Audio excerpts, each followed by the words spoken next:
दुष्काळग्रस्तांसाठी मदत निधी गोळा करणाऱ्या नाना पाटेकर आणि आपण फक्त मकरंद अनासपुरे यांच्या नाम फाउंडेशनला एक वेगळाच असा अनुभव आलेला आहे। औरंगाबादमध्ये अगदी 100 ते 200 रुपयांपासूनची मदत शेतकऱ्यांनी नाम फाउंडेशनच्या मदत निधीमध्ये गोळा केलेली आहे। नाम फाउंडेशनने शेतकऱ्यांसाठी मदत निधी गोळा करायची मोहीम सुरू केली आहे।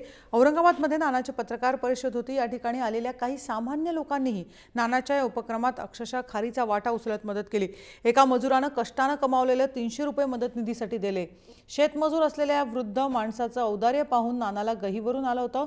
नोटांनी तिजोऱ्या तुडुंब भरलेल्या असतानाही काही 100 रुपये मदत न देणारे काही कंजूस लोक अस्तित्वात आहेत। असं असताना हातावर कमवणाऱ्यांनी दुसऱ्या समदुःखी लोकांसाठी केलेली मदत नानालाही अगदी अंतर्मुख करून गेली।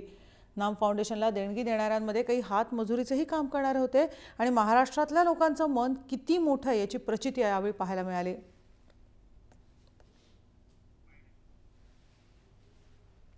मुलानं किंवा बाईनं किंवा मुली, शेवटी एक मुलगी होती, मुसलमान मुलगी होती, अगदीच मुठीत असे वळलेले घामाने भिजलेले पैसे तिने, मग ते काय 100 होते, 200 होते की 500 होते तेही माहिती नाही।